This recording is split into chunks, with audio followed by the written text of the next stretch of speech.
కేరళ భగవతి జ్యోతిషాలయం ప్రేమ పెళ్లి సమస్యలు, భార్యాభర్తల గొడవలు, సంతానం, గృహ సమస్యలు, విద్యా ఉద్యోగం, వ్యాపారం, నరదృష్టి, నరఘోష సమస్యలు, సంభోగ వశీకరణ చేయబడను. స్త్రీ పురుష వశీకరణ ప్రత్యేకంగా 100% చేయబడను. మొదలగు ఎటువంటి సమస్యలకైనా గురువు గారిని సంప్రదించండి. 2 రోజుల్లోనే పరిష్కారం చూపబడను.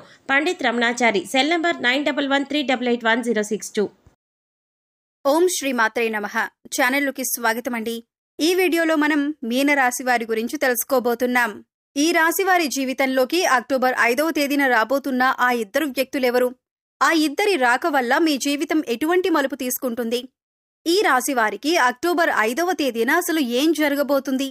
మీరు వినబోతున్న వార్త మీకు ఆనందాన్ని కలగజేస్తుందా లేదా అనే అంశాలతో పాటుగా ఈ సమయంలో మీరు చేసుకోవలసిన దేవతారాధన, అలాగే పాటించవలసిన పరిహారాల గురించి వివరంగా తెలుసుకుందాం. కానీ అంతకంటే ముందుగా మీరు కనుక మన ఛానల్ని సబ్స్క్రైబ్ చేసుకోకపోతే సబ్స్క్రైబ్ చేసుకుని పక్కనే ఉన్న బెల్ ఐకాన్ నొక్కి ఆల్ సెలెక్ట్ చేసుకుంటే మేమిలాంటి వీడియోస్ అప్లోడ్ చేయగానే ముందుగా మీకు నోటిఫికేషన్ వస్తుంది. అలాగే వీడియోని ఎక్కడా కూడా స్కిప్ చేయకుండా చివరి వరకు చూస్తేనే మేమేం చెబుతున్నామో మీకు పూర్తిగా అర్థమవుతుంది. ఇక వివరాల్లోకి వెళితే, ఈ రాశివారు చాలా సున్నితమైన స్వభావాన్ని కలిగి ఉంటారు. చూడటానికి ఈ రాశివారు బయటికి కోపంగా కనిపించినా కూడా వీరితో ఎక్కువగా పరిచయం ఉన్న వారికి వీరి గురించి బాగా తెలుస్తుంది. ఎందుకంటే వీరంత సున్నితమైన మనసుని కలిగి ఉంటారు. ఎప్పుడూ ఇతరులకి మంచి జరగాలని కోరుకుంటారు. తమకి ఉన్నంతలో ఎదుటి వ్యక్తికి సాయం చేయాలని మనస్తత్వాన్ని కలిగి ఉంటారు. ఇలాంటి ఎన్నో మంచి లక్షణాలు ఉన్న ఈ రాశి వారికి ఒక చిన్న ఇబ్బంది కూడా ఉంటుంది. అదేంటంటే, ఎంత డబ్బులు సంపాదించినా కూడా వీరి చేతిలో ధనం అనేది నిలవదు. ఏదో ఒక రూపంలో ఖర్చు అయిపోతూ ఉంటుంది. అయితే ఆ ఖర్చు చూడటానికి ఏదీ కూడా వృధా ఖర్చు అనిపించదు. అంటే ఉదాహరణకి మీరు ₹1 సంపాదించారనుకోండి, అది ఖర్చవ్వటమే కాకుండా ఇంకా ₹10 ఖర్చు కనబడుతూ ఉంటుంది. దీనివల్ల ఆర్థిక ప్రణాళిక అనేది ఈ రాశి వారికి ఇబ్బందిగా మారుతుంది. ఇక ముఖ్యంగా ఈ రాశి వారి జీవితంలో కొత్తగా ఇతర వ్యక్తుల పరిచయం వల్ల వీరి జీవితం మలుపు తిరగబోతుంది. సాధారణంగా మనం చూసుకుంటే మన జీవితంలోకి ఎవరైనా కొత్త వ్యక్తి వచ్చినప్పుడు మన జీవితం మలుపు తీసుకుంటుంది. అయితే కొన్ని పరిచయాలు మంచికి దారితీస్తే మరికొన్ని పరిచయాలు చెడుకు దారితీస్తాయి. ఇప్పటిదాకా ఎన్నో రకాలుగా కష్టాలు పడిన ఈ రాశి వారికి ఇకపై మంచి సమయం వచ్చిందనే చెప్పాలి. అయితే ఇక్కడ ముఖ్యంగా మీరు గమనించవలసిందేంటంటే, మీకు సంబంధం లేని విషయాల్లో మాత్రం మీరు తలదూర్చకూడదు. ఎందుకంటే మీకు సంబంధం లేని విషయాల్లో కలగజేసుకుని ఏదైనా ఒక చిన్న మాట అన్నా కూడా అది మీకు తెలియకుండా మీకు చెడు చేసే విధంగా మారుతుంది. ఇటువంటి ఒక పరిణామం వల్ల మీరు జీవితంలో ఇబ్బంది పడే అవకాశం ఉంటుంది. ఇక ప్రతిరోజు కూడా మీరు ఎంతో బిజీ లైఫ్ స్టైల్ని కలిగి ఉంటారు. ఇటువంటి సందర్భంలో మీరు అనవసరమైన విషయాల్లో జోక్యం చేసుకోవటం వల్ల మీ పనుల్లో ఆటంకాలు కలగటం మాత్రమే కాకుండా శత్రువుల్ని కూడా మీరు కొని తెచ్చుకున్నవారవుతారు. ఒక రకంగా చెప్పాలంటే ఇప్పటికే ఈ రాశి వారికి శత్రువులు ఎక్కువ. మీరు చేసే పనిని ఏ విధంగా చెడగొడదామని ఎదురు చూస్తున్న వారు ఉన్నారు. అంతేకాకుండా మీరు జీవితంలో ఎదుగుతుంటే ఓర్వలేని వారు కూడా ఉన్నారు. పైకి మంచిగానే మాట్లాడుతూ మీతో స్నేహంగా నటిస్తూ మీ పతనాన్ని కోరుకుంటున్నారు.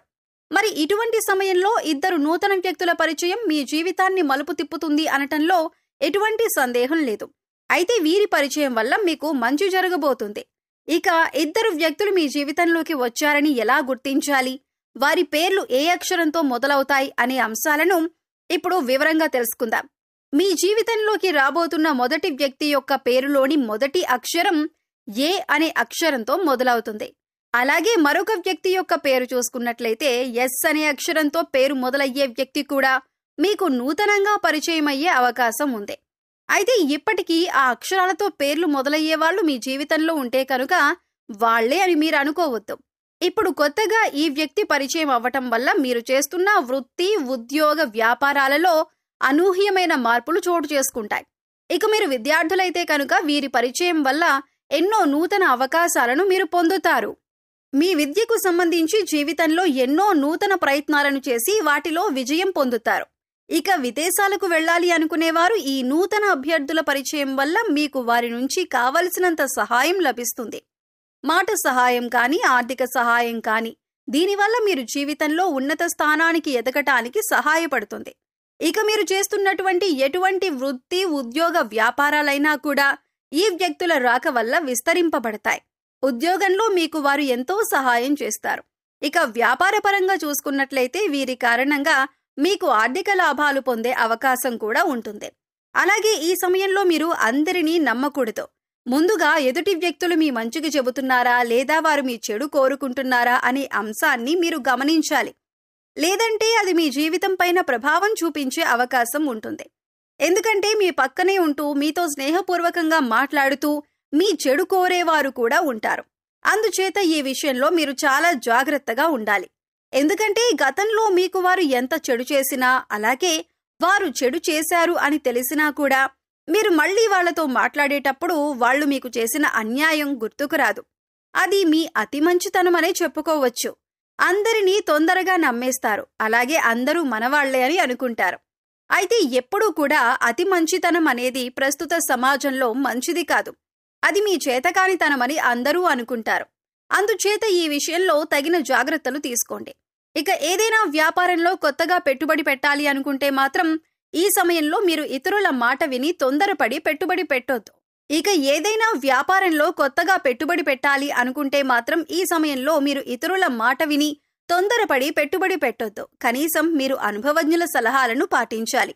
అలాగే మీ ఇంట్లో పెద్దవాళ్ల మాట విని వారి మాట ప్రకారం నడుచుకోవటం వల్ల నష్టాలను తగ్గించుకోవచ్చు.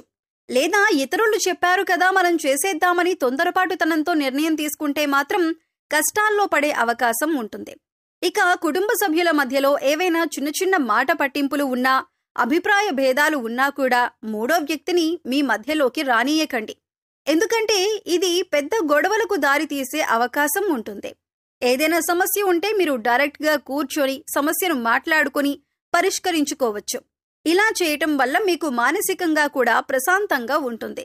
సమస్యలు అక్కడికక్కడే పరిష్కారమవుతాయి. ఇక ఈ సమయంలో అవివాహితులకు మంచి సంబంధం కలిసి వస్తుంది. మీరు కోరుకున్న జీవిత భాగస్వామి లభిస్తుంది.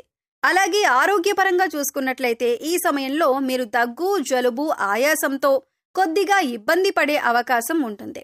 కాబట్టి ఇటువంటి సమస్యల నుంచి బయటపడటానికి మీరు ప్రతిరోజు ప్రాణాయామం చేయటం అలవాటు చేసుకోండి. విద్యార్థులు ఓవర్ కాన్ఫిడెన్స్తో కాకుండా చక్కగా మీరు చదివే దాని గురించి అవగాహన తెచ్చుకొని ఒక ప్రణాళికాబద్ధంగా చదవటం వల్ల మీరు పూర్తిగా సిలబస్ని కంప్లీట్ చేసుకుని విజయం సాధించే అవకాశాలు ఎక్కువగా ఉన్నాయి. అయితే ఇక్కడ మీరు గమనించవలసిన విషయం ఏంటంటే, చదవకుండా టైం బాగుంది కదా నేను పాస్ అయిపోతాను అనుకుంటే మాత్రం అవ్వదు. ఖచ్చితంగా మీరు ప్రయత్నపూర్వకంగా సిలబస్ని కంప్లీట్ చేసి ఇన్ టైంలో రివిజన్ చేసినట్లయితే మీరు అనుకున్న ఫలితాలను సాధిస్తారు. ఇక ఈ సమయంలో మీరు ఉన్నతమైన ఫలితాలను పొందటానికి చేసుకోవలసిన దేవతారాధన, అలాగే పాటించవలసిన పరిహారం గురించి చూసుకున్నట్లయితే ఈ సమయంలో మీరు ప్రతిరోజు కూడా లక్ష్మీ అష్టోత్తరం కానీ, లలితా స్తోత్రం కానీ చదవటానికి ప్రయత్నించండి. లేదా విన్నా కూడా మంచి ఫలితాలు లభిస్తాయి. ప్రతిరోజు దీపారాధన చేయండి. ఇష్టదైవ నామస్మరణ చేయండి. హనుమాన్ చాలీసా ప్రతినిత్యం చదవటం వల్ల శత్రువుల నుంచి బయటపడతారు. అలాగే మీరు పాటించవలసిన పరిహారాలు చూసుకున్నట్లయితే ప్రతిరోజు నవగ్రహ స్తోత్రాలను చదువుకోండి. వీలైతే గుడికి వెళ్లి నవగ్రహాలకు ప్రదక్షిణలు చేయండి. సోమవారం నాడు శివుడికి అభిషేకం చేయించుకోండి. అలాగే ఆడవారు తులసి కోట వద్ద దీపారాధన చేసి 3 ప్రదక్షిణలు చేయండి. అలాగే మీ ఇంట్లో ఏదో ఒక పూల మొక్కలు పెంచటానికి ప్రయత్నించండి. ఇలా చేయటం వల్ల మీ మనసుకు ప్రశాంతత కలుగుతుంది. సో చూశారు కదండి, అక్టోబర్ 5వ తేదీన మీనరాశి వారి జీవితం ఎటువంటి మలుపు తిరగబోతుంది. అలాగే ఈ సమయంలో ఇద్దరు వ్యక్తుల పరిచయం కావటం వల్ల ఈ రాశి వారికి మంచి జరుగుతుందా లేదా చెడు జరుగుతుందా, ఈ సమయంలో మీరు చేసుకోవలసిన దేవతారాధన, అలాగే పాటించవలసిన పరిహారాల గురించి ఈ వీడియోలో మనం వివరంగా తెలుసుకున్నాం కదా. ఈ వీడియో మీకు నచ్చినట్లయితే లైక్ చేయండి. మీ ఫ్రెండ్స్ అండ్ ఫ్యామిలీ మెంబర్స్లో మీనరాశి వారు ఉంటే వారితో ఈ వీడియోని షేర్ చేసుకోండి. అలాగే ఇప్పటి వరకు మన ఛానల్ని కనుక సబ్స్క్రైబ్ చేసుకోకపోతే సబ్స్క్రైబ్ చేసుకొని పక్కనే ఉన్న బెల్ ఐకాన్ నొక్కి ఆల్ సెలెక్ట్ చేసుకుంటే మేము ఇలాంటి వీడియోస్ అప్లోడ్ చేయగానే ముందుగా మీకు నోటిఫికేషన్ వస్తుంది. మరో చక్కటి వీడియోతో మళ్ళీ కలుసుకుందామండి. ఓం శ్రీమాత్రే నమః.